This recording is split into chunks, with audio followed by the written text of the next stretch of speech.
आता पाहूया टॉप 9 मोठ्या बातम्या। माणिकराव कोकाटे यांच्या शिक्षेला स्थगिती न दिल्यास पुनर्निवडणुकीसाठी मोठा खर्च। गेल्या 35 वर्षांपासून कोकाटे अनेक सार्वजनिक पदांवर मतदारांनीही वेळोवेळी विश्वास दर्शवलाय। नाशिक सत्र न्यायालयाचं निरीक्षण। रक्षा खडसेंच्या मुलीची छेड काढणारे आरोपी 10 दिवसांपासून फरार। या सगळ्यांचा आका कोण, आरोपींना पाठबळ कोणाचं हे शोधण्याची गरज। रोहिणी खडसेंचं वक्तव्य। व्हिडिओ न पाहताच अबू आझमींवर गुन्हा दाखल। अबू आझमींचे वक्तव्य काय विचारल्यानंतर पोलीस अधिकाऱ्यांची तारांबळ। आझमींनी औरंगजेबाची स्तुती केल्याचा व्हिडिओही न्यायालयासमोर नाही। बारामतीमधल्या नवतेजस्विनी महोत्सवाचं 2 वेळा उद्घाटन। रुपाली चाकणकरांनी उद्घाटन केल्यानंतर पुन्हा सुप्रिया सुळेंकडून उद्घाटन।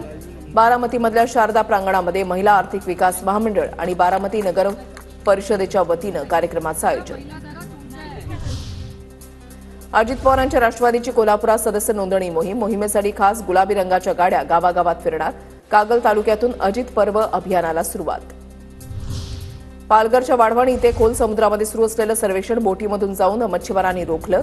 सर्वेक्षणासाठी कंपनीनं परवानगी न घेतल्यानं स्थानिक मच्छीमार आक्रमक। Coastal marine construction and engineering limited या सर्वेक्षण करणाऱ्या कंपनीला पालघर पोलिसांची कारणेदाखवा नोटीस। नाशिकमध्ये भाजप पदाधिकारी रोहित कुंदलवालला ठोकल्या बेड्या। अवैध सावकारी जीव मारण्यासह पॉक्सो कायद्याअंतर्गत गुन्हा दाखल। पिस्तूलचा दाग दाखवत पैसे उकळवण्याचा कुंदलवाल बाप लेकाचा सुरू होता उद्योग।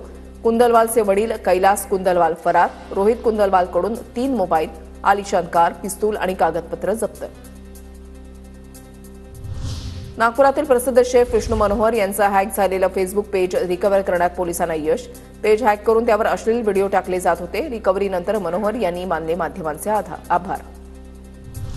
बुलढाण्याच्या खामगावमधील आवार इथे 2 गटामध्ये होणारी आणि दगडफेक प्रकरणी पोलीस अधीक्षकांची घटनास्थळी भेट। धुळवडीच्या दिवशी डीजे लावण्यावरून झालेल्या वादामध्ये 7 ते 8 जण जखमी। या प्रकरणी 20 जण ताब्यात।